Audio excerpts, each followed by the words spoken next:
Comics Coast to Coast is brought to you by patrons like you. If you'd like to help the show out, head on over to patreon.com/comicsc2c and show us a little bit of your love. Your sweet, sweet love.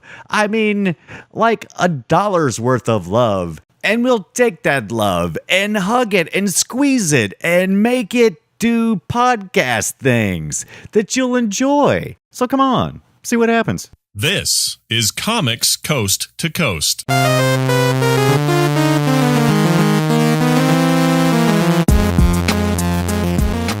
Everybody, this is Brian Dunaway, and you're listening to Comics Coast to Coast, episode 330, the Matt Rhodes interview. Before we talk to Matt, let's talk to Joel Duggan of Starcrossed Online and Forge Publishing. Joel. Hello, sir. How are you? I am doing fantastic. We took a couple of weeks off, but we're back, because we wanted to, right? Yeah, we had to load the gun. We had to get some more people into the hot seat. We had to load the gun. I don't know if I approve of that kind of talk, but we'll go with it. Funny that the Canadian brought that up. That's an odd. So, hitting all the hot button issues for the United States. Thanks, appreciate that. Matthew, puck is on the ice. How's that? Matthew Ducharme, also back with us this week. Matt, how are you? I like the pronunciation of the last name there. Just mixing it up a little bit. Sounds like a strong bad. Oh, that's good. Yeah, I love strong bad. Ducharme. So we got Matt with us tonight. We're got to rename Matt tonight because we do have another Matt with us. So we're gonna call him Ducharme. So please respond when we call Ducharme. We appreciate you. Also, there's with us tonight our very special guest, Matt Rhodes. How are you, good sir? Hey, everybody. I am doing really good. I'm excited for this. Excellent. Now, dear listener, if you are listening and would like to head over and see Matt Rhodes' work before we get started or during the show, where's the best place for people to visit you at, Matt? I would say the Art Station is probably the best place right now. Excellent. So that's artstation.com/Matt Rhodes. And that is MATTRHODES. Also, you can just go to ArtStation and look up the name. You'll find him there. You also can follow you on Twitter. But I've noticed that you haven't been as active on Twitter as much lately as you've been. No, it's probably been over a year now. Yeah, I noticed because I usually... And it wasn't... Go ahead. It wasn't any form of protest. I just... it just started to atrophy, and I just haven't been back. But I think I've just been finding Instagram and ArtStation have kind of been filling up my social aspect. Absolutely. I agree. I can't argue that at all. But I'd like to get into that a little deeper. Before we do that, though, let's ask Matt. Hey, Matt, thank you for sitting. Hey, thanks for sitting down with us and taking the time out of your busy schedule. I know you had groceries earlier, so... I did. That's important. And Costco groceries, no less. So it was a lot. Those are giant. All right. So tell us a little bit about yourself and your work. Well, sure. I've been a concept artist at the studio BioWare for, if I count it up, it gets kind of messy because I was an intern for a while. So you never know when the actual start date was, but about 14 years now. Wow. So in concept art years, like dog years, I'm probably in my 90s. But yeah, I've been with them since college. It's been great. I like starting on Jade Empire, and I got to work on Mass Effect right from the beginning. Wow. I've been working on the Dragon Age franchise, and then a bunch of others that never quite saw the light of day. But yeah, it's been a blast. And only recently, I've been trying to take on personal projects and do some of my own things. And I've been working on this story of my own called Tellurion. That's been kind of a lifetime in the making kind of thing that I've finally actually begun. Right, and it's called. And I'm about a year into. It's called Tellurion. That's how you say it? Yeah. Excellent. I'm glad you told me. Tellurion. Mm-hmm. Yeah. What's the significance behind that name? Is it? Thankfully, I think enough people have picked up on it who follow along, that the world is not normal. Right.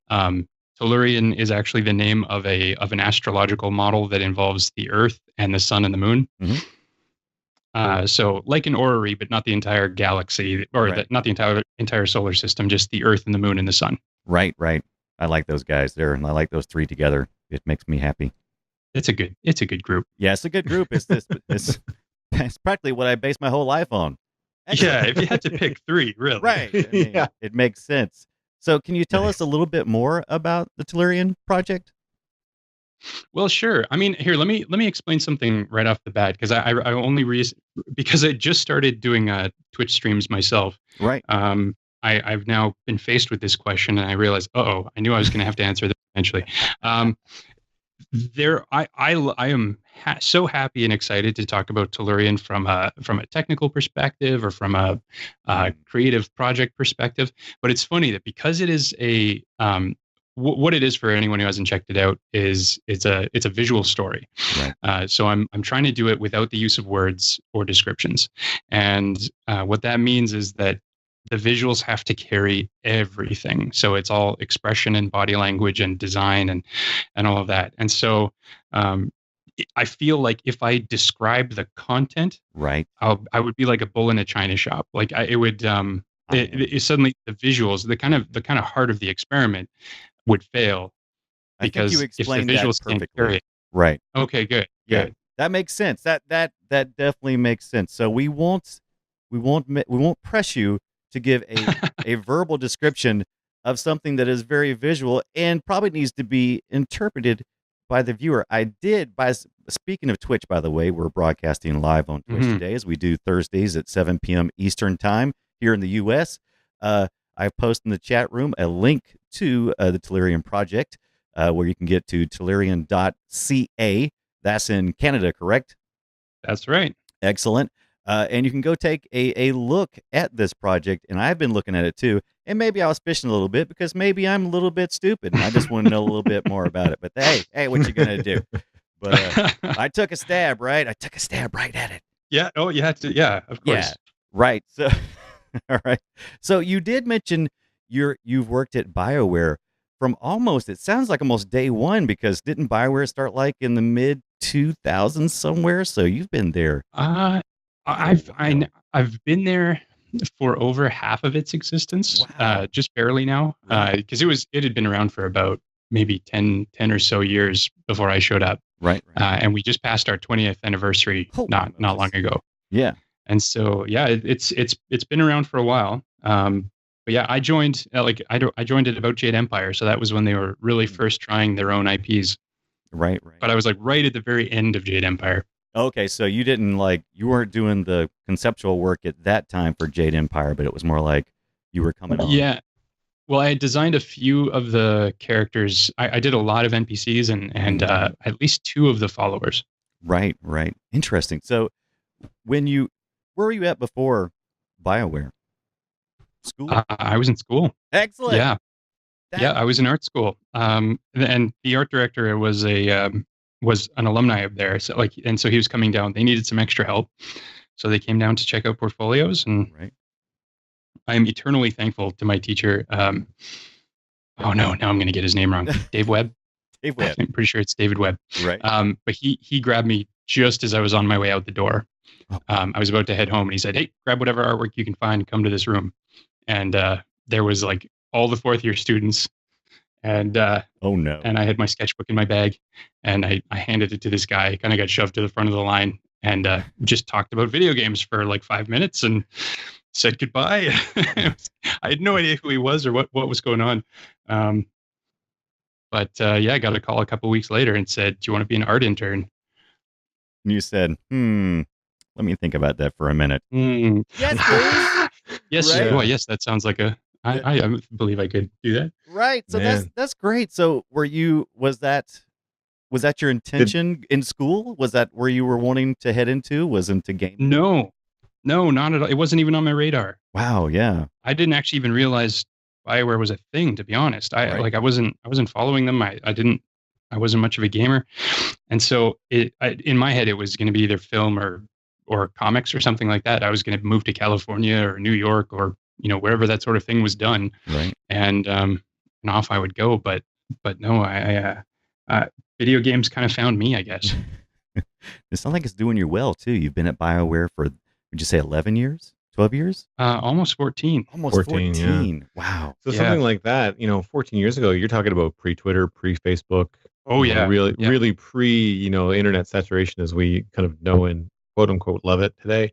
Yeah. So that kind of a thing, like, I mean, I wouldn't, outside of, school and professors, like, where would you even know to apply for jobs like that, let alone know that they're regional? Like, I remember when I was in school, like, I was certainly not looking even in Canada, maybe, television, like cartoons and stuff like that, but that would be it. Yeah. Like outside of animation, there wasn't really anything in Canada that I remember being like well known. Like now we've got, different studios and stuff. Can't remember the name of the one that's in Montreal. Blue Sky? No, they did video games. They Assassin's Creed. Who does Assassin's Creed? Ubisoft. Yeah. Ubisoft. Yeah, sorry. I had a brain fart there. But yeah, like now, I mean, like it's kind of well known that there's a lot of Canadian video game studios. Yes. Yeah, it's really obviously expanded a great deal. But you're right. Yeah, like back in the early 2000s, it was the forums. I think that was it. There were the art forums. Yep. And general discussion, and people would post, like, there were like little job postings in there. But yeah, that was about as far as it went back then. So were you like heavy into the internet and posting work online even early on, or did that come later? Oh yeah, very early. Going way back, there was a site very few people remember called Elfwood. And, I was on Elfwood. Oh, you were? No way. Yeah, totally. So I finished my BFA in 2001. So 97 to 2001 was my Elfwood. That was my Elfwood years. That's awesome. Yeah, it was back in the GeoCities era of the internet. It was a free gallery site. Oh, so I remember putting up a bunch of stuff up there, and then bit by bit, you start realizing, especially with the forums and like back on the old Cygen days, where like Craig Mullins would do paint overs and teach you how to do stuff for free, and it was just crazy. You were getting critiqued every single day, and it was like I don't know, it was like Rocky working out in the cabin, in the snowy cabin. It was a great atmosphere. Also, one of the best Rockies. I'm just saying. Oh yeah. Oh yeah, well no, it's yeah. Is that disputed? I don't think so. I keep forgetting that there are other Rockies. The one with Mr. T was, disappointing. But what you gonna do? It existed. It existed. It was a thing. It was a thing. I liked it. Yeah. So how would you compare ArtStation to something like those archaic forms of communication we used to do? Is ArtStation much more sophisticated? Do we still get the same benefit? It's doing a different thing. I have to, forgive me, I have to artist name drop for this conversation because it just happened with I was able to meet Sparth a couple of years ago. A friend of mine works, he's the art director to one of my old friends now, and so we were able to meet up for lunch, and most of the conversation was spent lamenting the loss of the old forums. Right. And it is an absolutely understandable reality, where back then it was like artists, both professional and amateur, throwing stuff out there, commenting on it, critiquing, doing paint overs, and really pushing into it, sharing techniques. And now, we live in an age where there's almost like the forums were split in two different directions, and one is like the Nomen schoolism, professional, like training. Like, paid or subscribe or whatever, buy these DVDs to be taught this information by professionals, which I can't help but support. It goes to the artists who have, blood, sweat, and tears. It's great that we actually have a way to give people a living off of that. And then sites like ArtStation that are much more aggregated and streamlined, but they also, the lament comes from the ArtStation format. As awesome it is to view art, you're not getting the critiques. You're not getting that like, here's a thing. Did I do it? Did I not do it? How could I do it better? Right. Because I think, that, sorry, you go. Oh, I was going to say, I'll tell you one thing the ArtStation gives you, a huge anxiety attack of pressure from the other great artists out there. That's what it does. Oh, man. Well, I was just saying the other night, like there's this weird thing, and it happened to me, I know for sure, where my brain, squeezes all of the beautiful work on ArtStation into the portfolio of one monstrous demigod artist. True.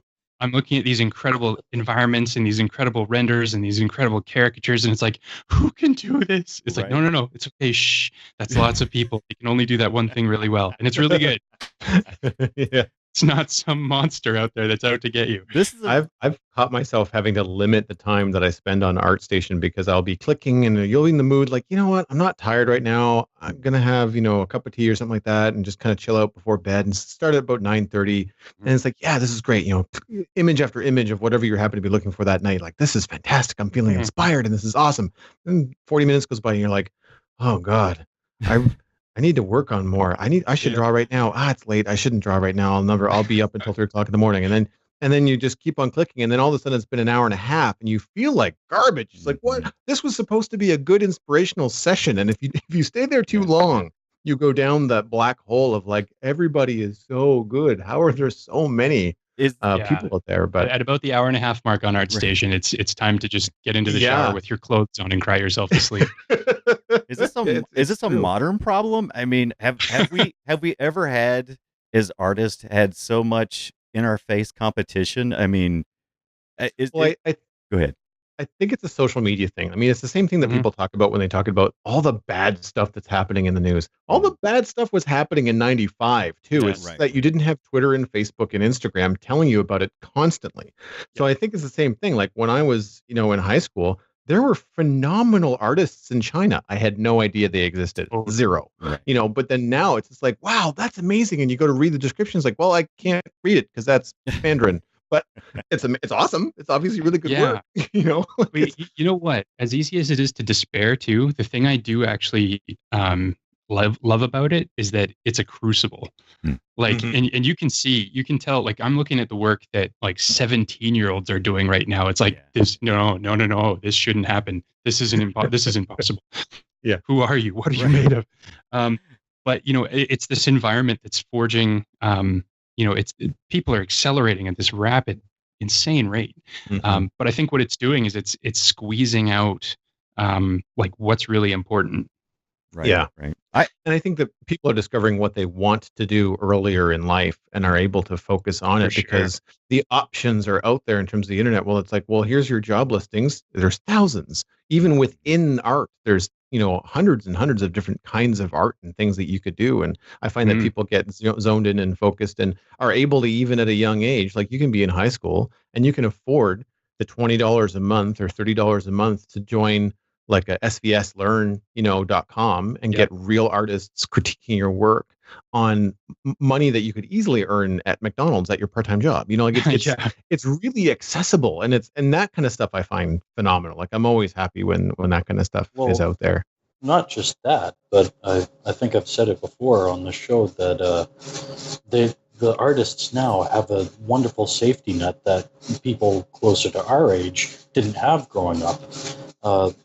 We learned on paper, and if you messed up, your only way to fix it was either with an eraser or to start a new drawing. But now, like all these kids can start off digitally, and they know if they screw up, I'll just go back to the last version I saved. If you're feeling anxious about the next step, you do a quick save, and then now you don't have to worry about it. Right. That is a good freedom that we have now that we didn't have back then. So I have a question. I remember my years in art school. I remember seeing teachers squish some people's dreams while fostering others based on what they thought the abilities and the dedication of the student was. Do we need to, this is just a generalized question, I don't expect any answers, but do we need to have in these art schools almost a class that involves how to survive being an artist in the modern days without comparing yourself to others, but comparing yourself to yourself and your own progress? Do we need some kind of mental guru to kind of help us guide us along? I think there's something there, like psychology of the professional artist. Right. It's a lot of pressure. Yeah. It's a lot of pressure. Well, we have like at Bioware, we've been trying, especially since Inquisition, Hmm. To foster what we just called a culture of critique. Right. So, and I think I know what you mean. Like, it can be a rough thing to get through, but I think it's almost worth.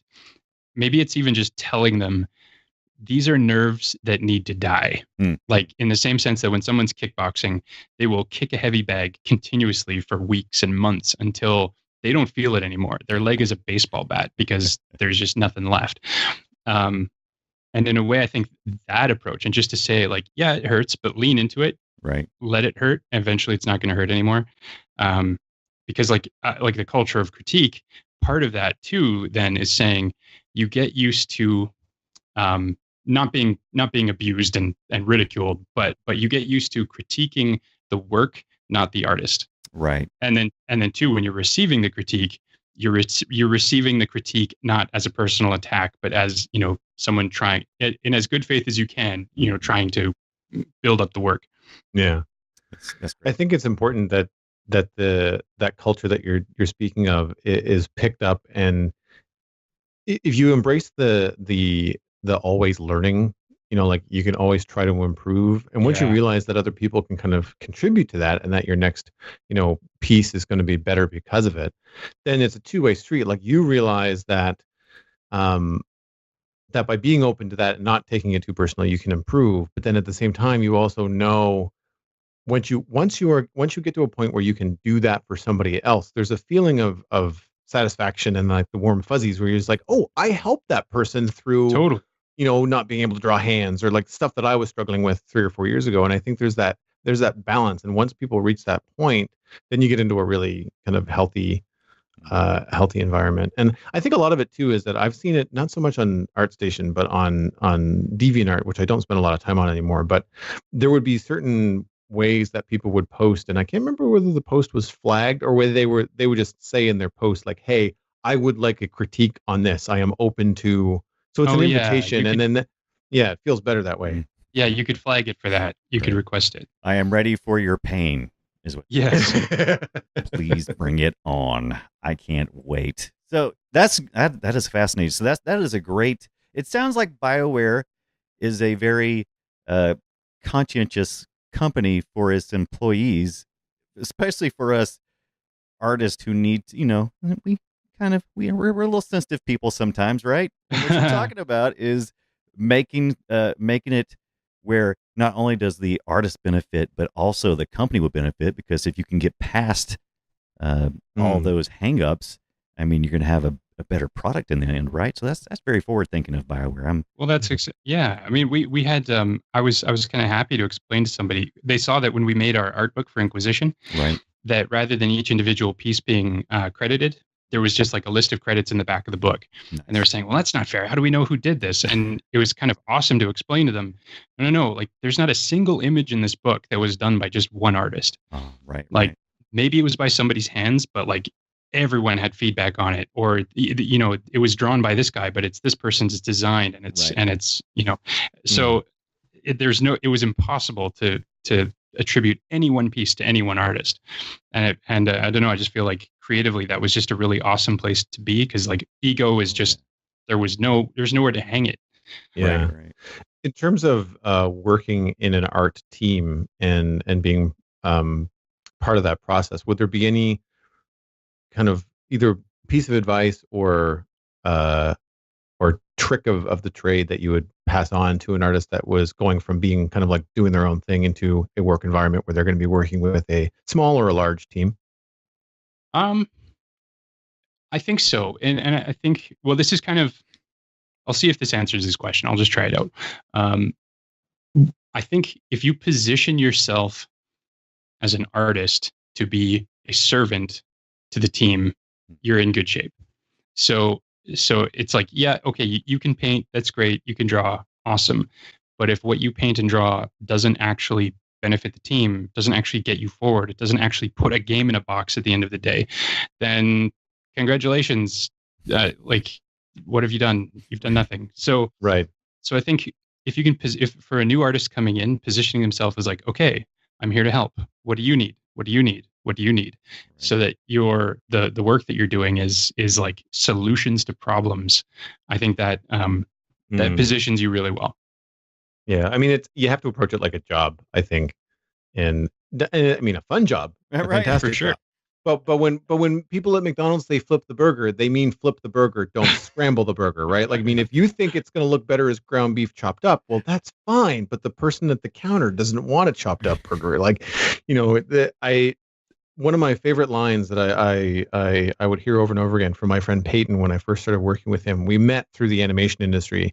He was an older student, so he was coming out of animation at around the age of 30 when most people were like 22, 23, like coming out of animation school. And I would sit down to critique him, and when I was first getting to know him, like here he is, 4 or 5 years older than me, and I'm critiquing his work on this television show, and he would just look at me like, dude, have at it. Nothing is precious. Like, he would say, nothing is precious. Like, I am not married to this artwork that I did for you today. It is just what I did here at work, and I thought it really allowed me to feel more comfortable, and it opened up that kind of learning dialogue, which I thought was a really, really good phrase to kind of put out there. Right. That's awesome. That's huge. So don't fall in love with a piece, fall in love with the work is kind of what yeah. Kind of going along with that. Yeah. That's I like that. Yeah, I'm down with that. Please, yes. I don't mind. I when I was going to school, I remember having met many different artists, and there were many artists who were there who were looking for just to express themselves. And in that way, they really weren't looking at a marketable skill unless they were planning on, going out and creating their own brand and going that direction. So I did hear a lot of art teachers kind of they just kind of almost ignored them. It kind of just went like, yeah, I've seen this kind of student a million times before. They're not going anywhere. And I always got so mad at the teachers. I'm like, but shouldn't you be here to foster, to guide and maybe that's the difference between the college I went to and the nice college that you went to, Matt. Can you tell us a little bit about the college that you went to? I went to ACAD in Calgary, the Alberta College of Art and Design. Excellent. I got my Bachelor of Design out there. But I know exactly who you're talking about or what you're talking about. Like we really found it became pretty obvious after a couple of years that lone wolves don't survive. Right. Those artists who they had like some ego, and they sometimes deserved, sometimes not deserved.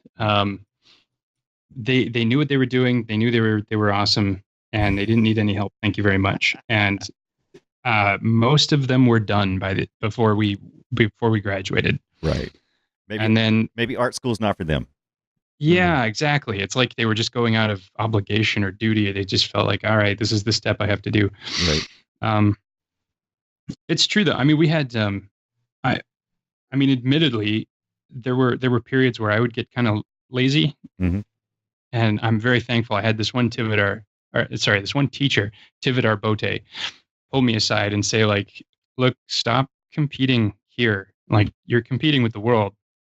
So, like, bust your ass, man, because it's coming. And he really shook me out of it. Like, oh, wow. Snap. Okay, right. That is scary. That is some sobering news to get as an artist. Oh yeah. Right. Yeah. It sounds like ACAD had some practical training. Like they had, the fact that they wanted you guys to have jobs when you finished kind of in mind. Was it a practical curriculum, or was it a little bit more esoteric? No, very practical. Yeah, I was, well, I mean, at least on the design side. I wasn't ever really on the fine art side, so I can't speak to that. Right. The school was kind of split right down the middle. It's actually almost laid out like a big brain. It's like got two halves. It's like split by this big, huge hallway, and most of design's on one side and most of fine art's on the other. But no, it was very like forward thinking. Like, we learned design. Like I graduated with a specialization in illustration, but most of my training is actually in graphic design, like doing magazine layouts and brochures and text and blah blah blah, like signage. What else? It's and this too. It was back in the day before computers were really brought in, so most of this was cut paper. Right. And it was that very practical sense of like, we want you to go out and, join a design firm or start doing illustrations for magazines or what have you. So it was a very craftsman kind of mentality. Right. It's funny. I won't go into details because I've mentioned it on the show before, but my education at Mount A was the flip. I was in the fine art department. There was no talk of jobs. The only thing close enough to that was how to apply to get an art grant from the government. Nice. Yes. It's like that was the only practical skill that I mean everything else was drawing and painting and sculpture, great Sure. artistic foundations. But here I am 15 years later doing mostly graphic design and illustration. Of course. And all of it was not necessarily self-taught because I had the foundation from the fine art department, but all of those practical skills were things I had to go and learn on my own. Yeah. And like the only time I touched a computer at Mount A was when I was volunteering to do work on the school newspaper. That's amazing. No, did you have with yours? Because I heard, I never actually had this confirmed, but I heard that on our fine art side, one of the things that they learned, one of the lessons was basically how to write up that word salad art statement. Mm. Or Oh, artist yeah. statement. Oh, absolutely. Yeah, that It's was like, part, okay, that was part of the Oh man, package. When we had those were our always a blast to read.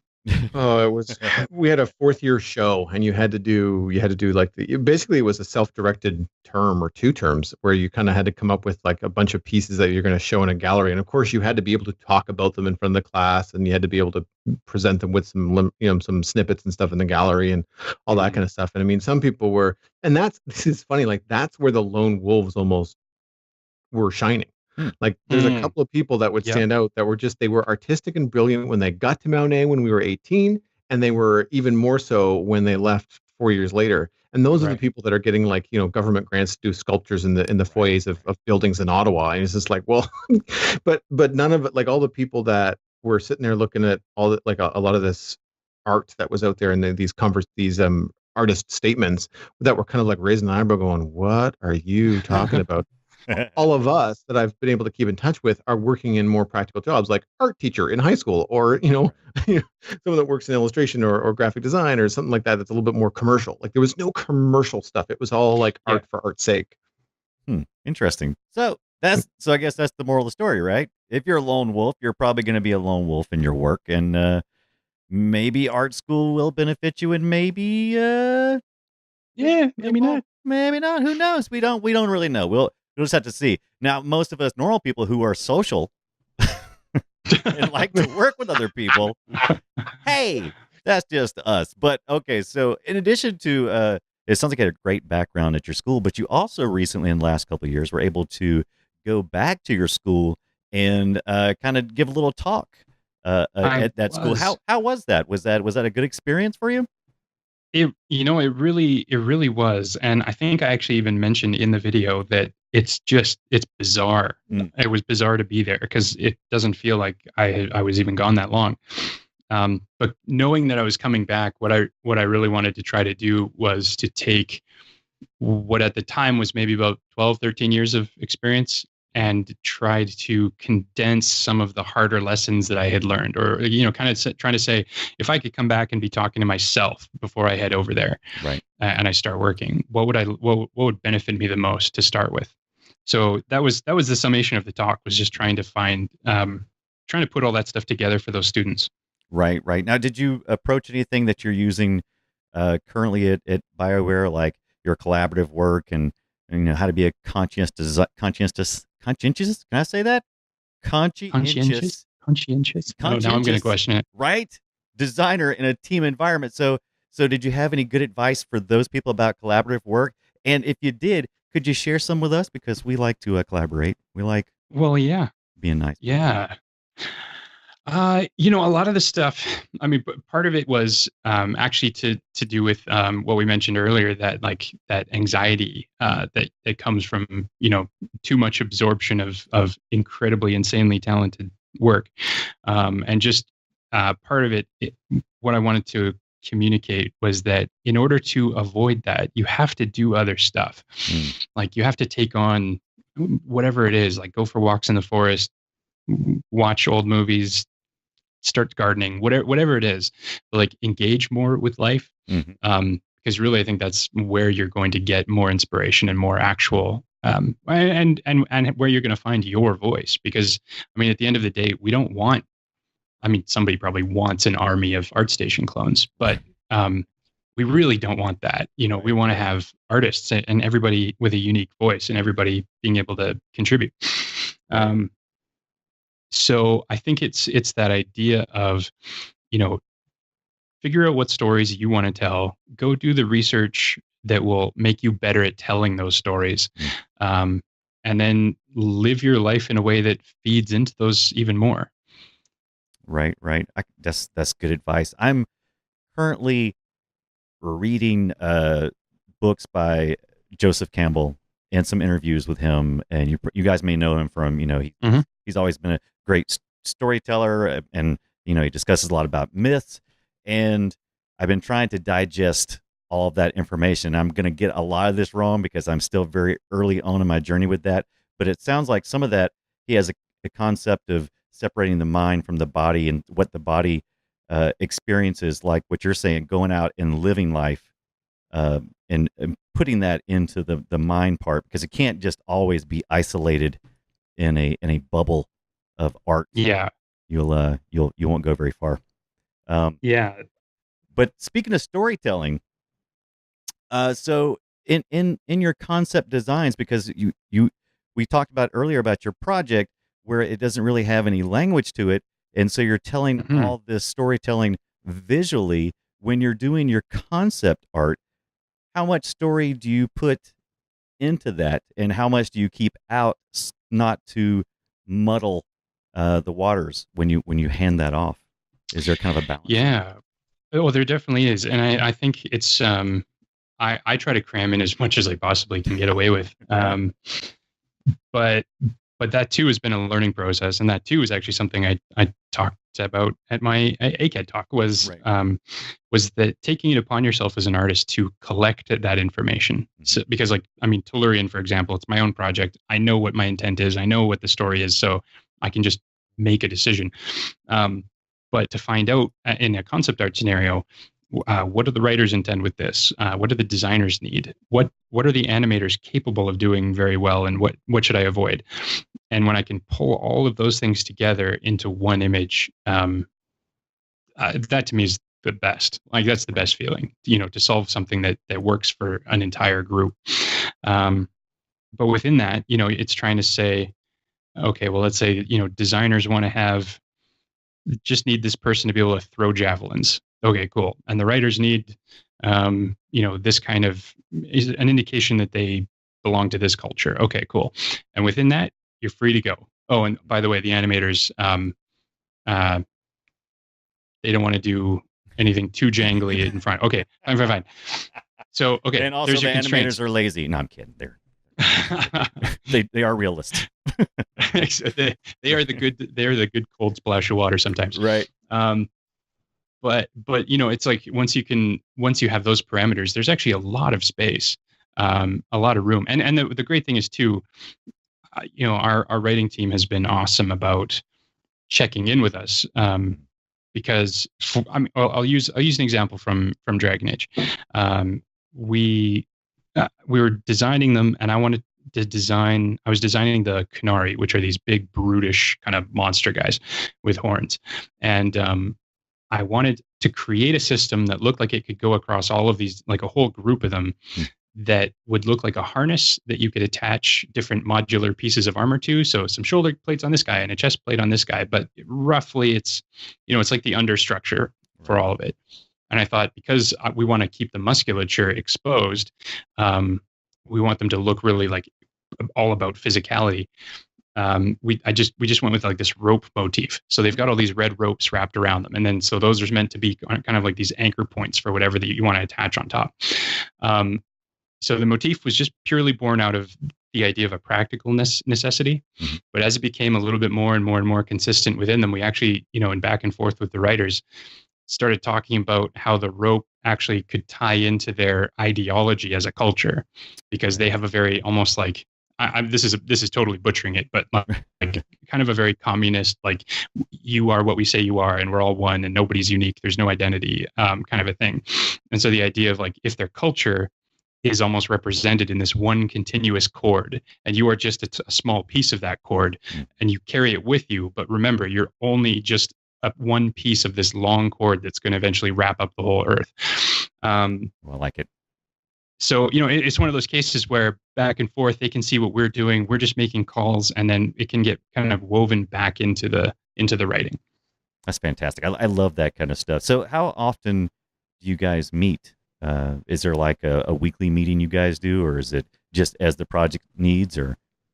Well, for a while, actually, I was, for the last couple of years, I was sharing an office with our lead writer. Oh, nice. So he would just get an idea and throw it out, and I would just, draw something and throw it his way. Right. One of our concept artists is in there right now with them. There's like a group of artists, and then we have one concept artist right now on the project I'm on, and so he's working with them, and so we have really tried to make sure that relationship is very easy. Right. Especially, when you're in the kind of earlier stages of a project. Right. Oh, so much fun. Gee, this makes me want to go to school for something else. Right. And then Yeah. accidentally fall into the most awesome job ever. Right. How do you reproduce that? You can't. Sometimes just got to be in the right place, right frame of mind. Right. Well, what do they say? Luck is hard work meeting opportunity. True story. True story. I love it though. That's a great. Is there so tell us about the top secret projects of BioWare. No, we're not do that. All right. That's the thing I want to ask. File that right next to Infinity War talk. Right. Not happening. Not happening. Wait, hold on. Just slow down. Because I still have some more questions about his personal work. Because, I'm wondering what kind of crazy person you have to be to try to tell a story without any words. Oof. Yeah. Well, it's kind of what really it was like I had to get kicked into doing this. Like I had to get my butt kicked, but it was like 7 boots simultaneously kicking me. Oh, nice. There were a lot of different things at the same time. And so one of them was I was able to go to Montreal for this little conference called the Gathering of Masters. And it was about like a pretty intimate little conference, but almost everybody, I was thinking, okay, there's going to be some really great artists there, like James Gurney and Terrell Whitlatch and like Raphael Lacoste. It's going to be kind of crazy. I can't live up to what they're doing. So I'm going to talk about what I think I know, and that's story. And then it turned out that's what everybody else thought. Everybody came to talk about story. Like everybody, including the life drawing instructor, Samantha Yusuf, who was talking about how like the line of action is the story and everything else after that is grammar. And it's like, holy cow, it's like, maybe this is important. Yeah. But then, I did the Star Wars art contest that like one of the pieces is in the slideshow here. Did the Star Wars art contest, and I was really firmly committed to, like, I didn't have any skin in the game. Mm-hmm. So I just said, I'm just going to do this. And I'm going to do it as self-indulgently as possible. Like, I'm just going to see what me drawing, how I draw, how I can do. Because I know, like, it would take some work, but it's possible to emulate something like what you would expect a Star Wars concept art thing to look like. But I just kind of wanted to feed myself into the machine and see what happened. And I was really surprised and thankful to have gotten a runner-up in that. Yeah. And amazing too, by the way. Congratulations on that, because you're like, oh, I got runner up, but you don't know. You got to look at the competition, yo. I mean, this thing. Oh, it was dumbfounding, insane. Like, the winners, I got to tip my hat. I don't think there was anything unfair about that. Like they were amazing. I think it just all come down to personal preference at some point, but you definitely are at the top for a reason, because it was amazing. It was great work. Thanks. You're too humble. So bring it back a notch, man. Well, I was going to say that out of that contest and with the runner-up thing came a phone call with the art directors, and some of the stuff that they said to me, it really meant a lot, and it was stuff that I'd never heard before, and it really was a confidence booster that made me think, like, maybe it's time for me to just do this thing. Right. And so on the plane, even I was starting to write stuff down and get ready on the plane home from Montreal and just start putting this in order. And another element too, part of why I decided to do it wordless, one is that I really have zero confidence in my writing. It's not something I've worked on at all. Right. I feel like I struggle to talk even, and writing just gets worse. And so a few years ago, I did this comic with some friends called the Anthology Project, where a bunch of us just made whatever we wanted and we slapped it into a beautiful book. And it was a lot of fun. I did this 17-page story called My Hero. And same thing. It was like a really simple story that I felt like every time I tried to write dialogue for it or descriptions, it just felt wrong. So I just said, okay, well, I can do visuals anyway. So I just did that. And that just stuck in my brain. It was like a splinter that was in there for, I don't know how long it's been now, 5, 6, 7 years, Right. Maybe longer. No, longer even, I think. But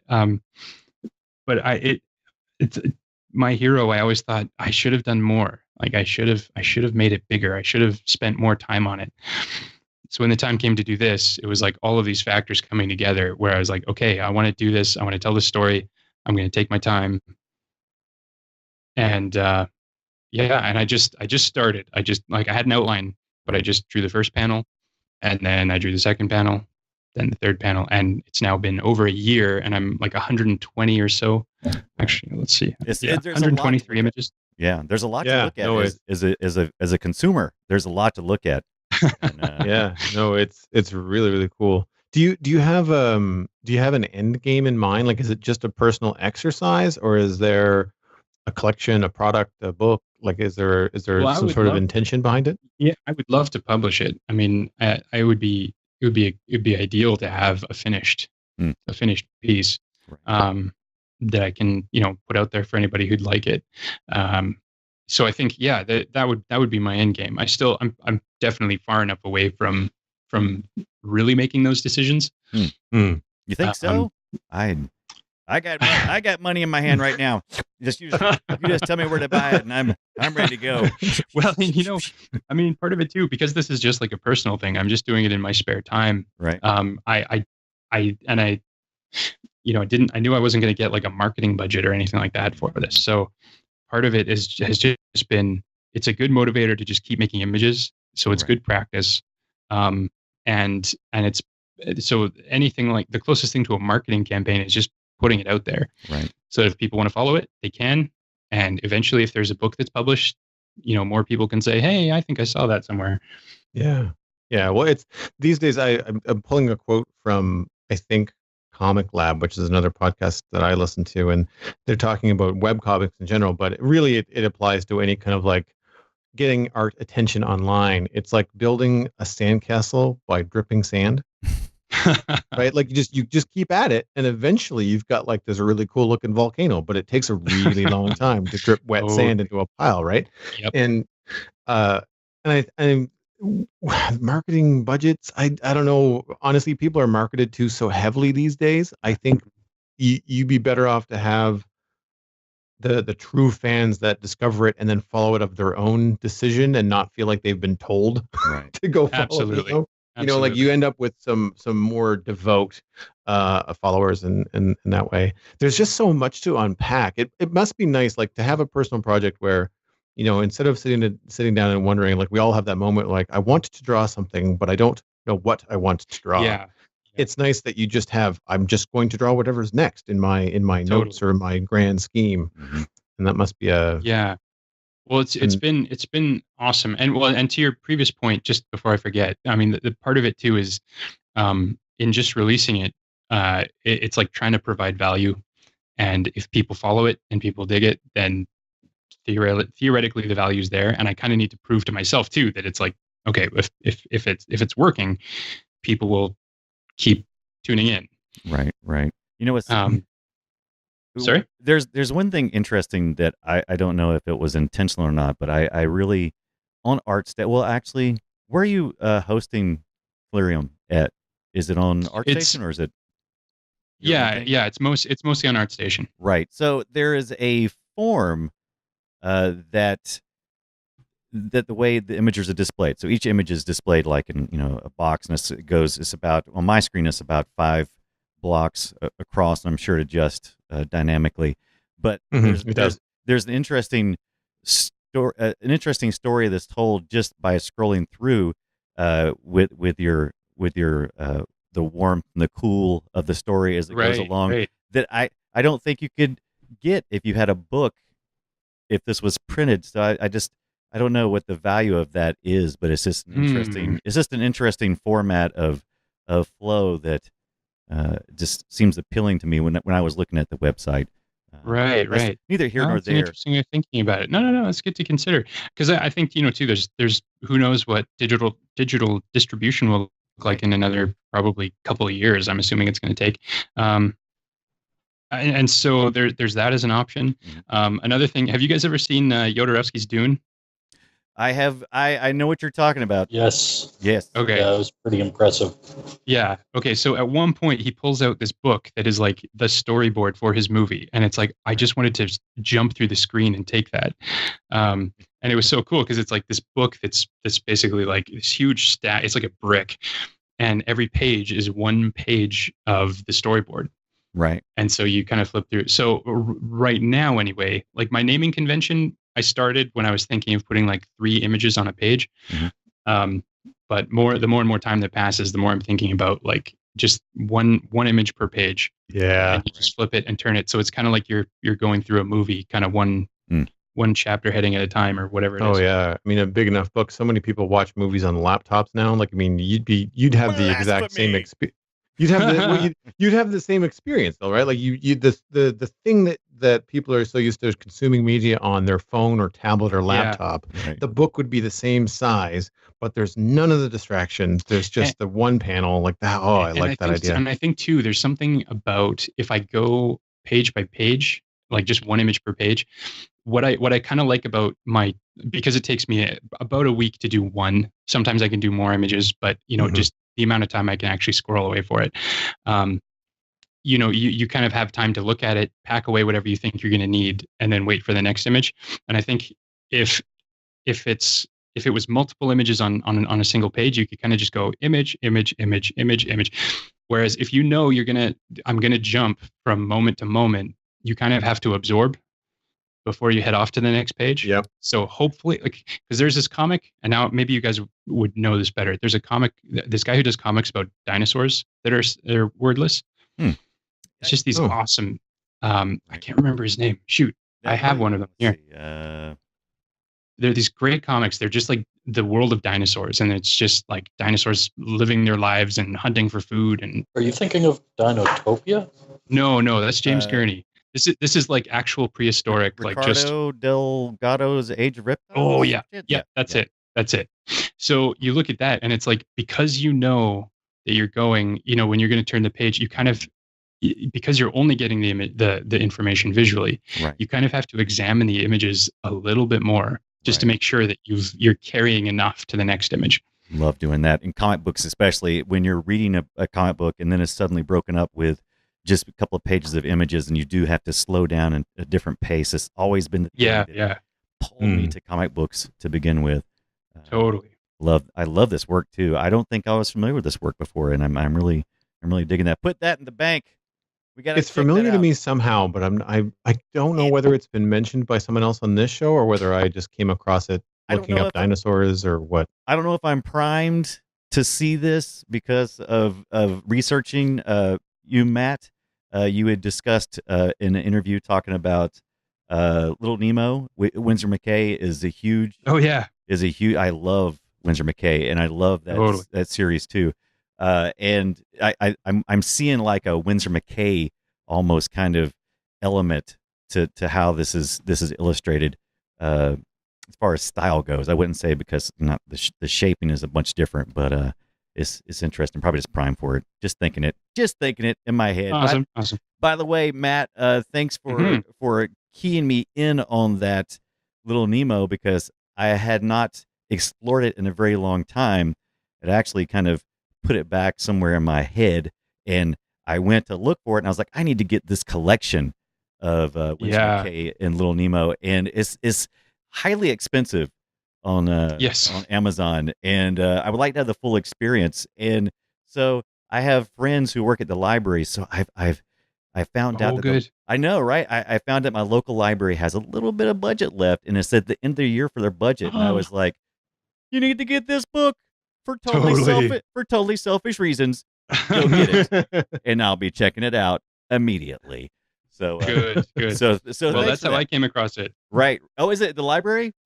Yeah. Well, Yeah. actually, the library at my art school, I would Nice. just hang out down there and just pull that out, man. Oh, I think people Wow. forget. People forget that libraries, they're there, people. Yes. And you don't have to buy a book and put it on your shelf and hoard it. You can actually go to your library, request the book, and if it fits in and your library is well funded by the public, hopefully, they will get that book in. You can then consume it and enjoy it and then return it back to the library for someone else to come along and discover it. It's oh a man, wonderful system. I am like the biggest library advocate, honestly. Like I think every artist, go get your library card right now, because like the internet is kind of still bullshit. And anytime you're looking for stuff, it's you look for anything, and once you Right. filter through all the Minecraft and Skyrim mod versions of Yes. it, then like you start getting to real content. Yeah. And you go to the library, you get what you want, Yep. and it's surrounded by other stuff that you didn't know you wanted, but is like actually described.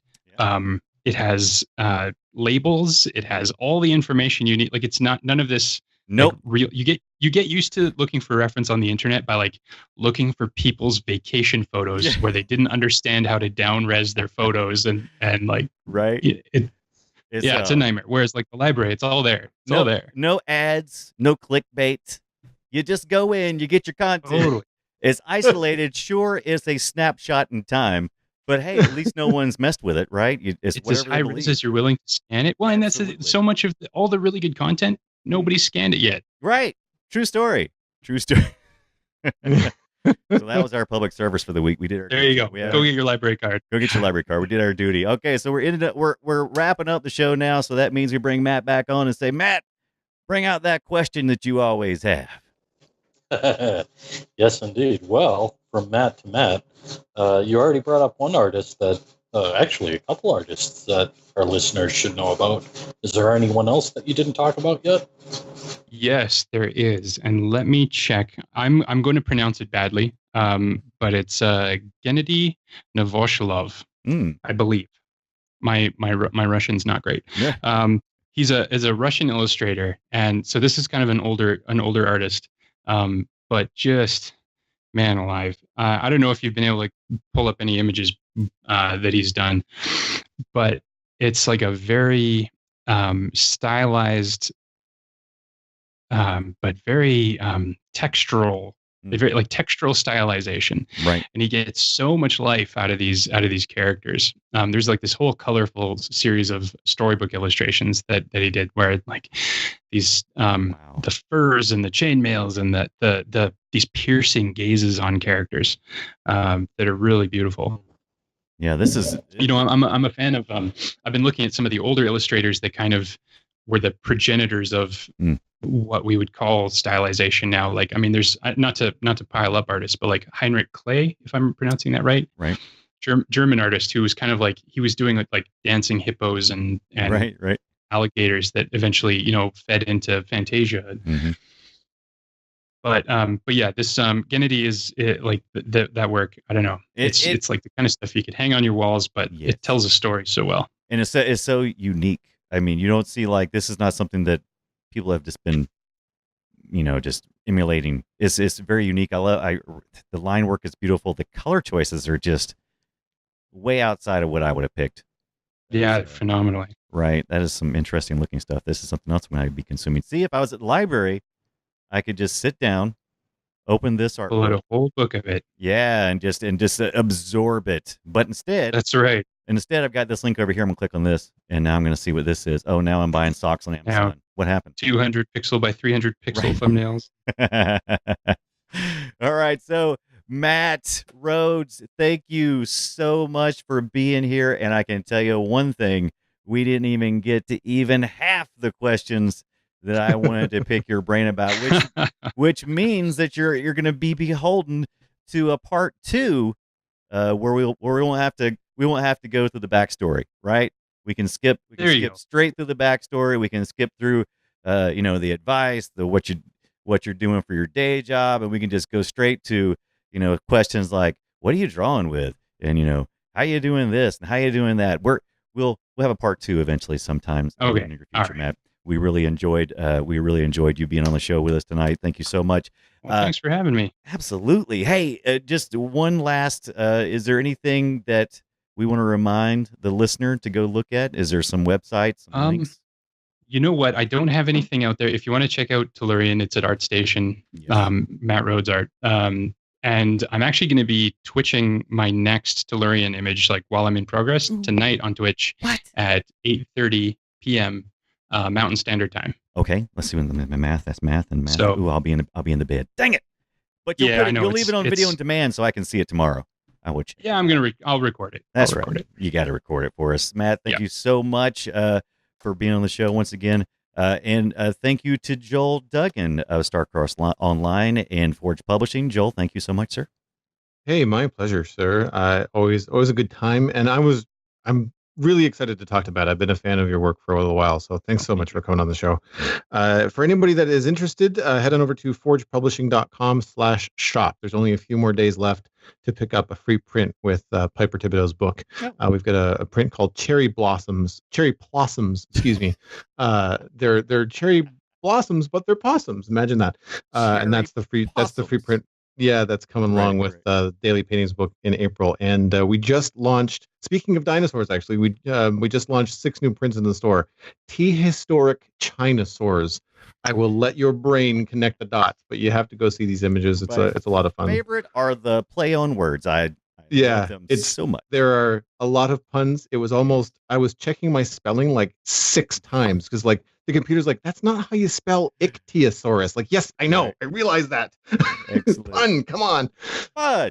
But okay, and speaking of puns, Matthew Ducharme, where can people I don't visit know you? how that leads into me, but I'll run with it. Sure.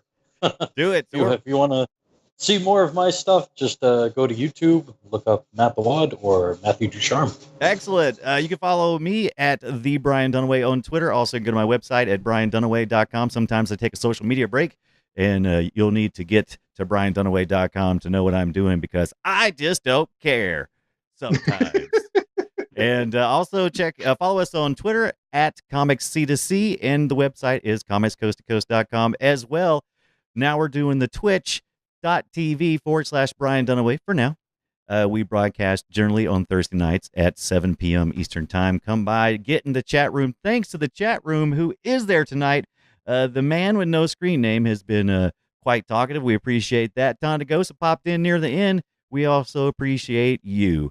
And I guess that's it. I can't think of anything else to say. Oh, you want to support the show?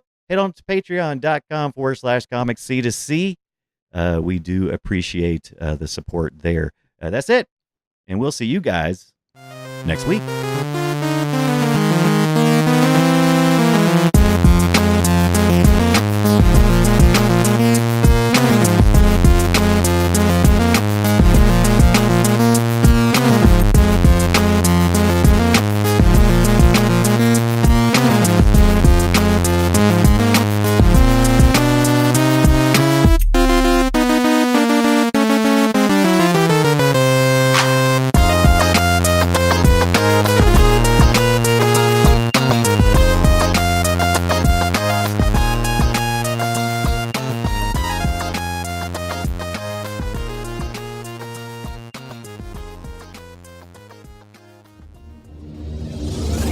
This show is part of the Frog Pants Network.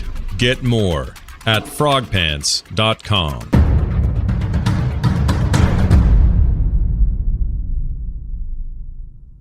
Oh, the man with no screen name. Thank you. You sound like vibrations between air molecules. Also, you both sound fine. Excellent. Whoosh, whoosh. Close one. All right, here we go. What are you talking about? We don't have nerds that listen to this podcast. Nerds, the whole Never lot happened. of them. Never Lot happened. of them. And I mean that in the God most bless. affectionate way. Right.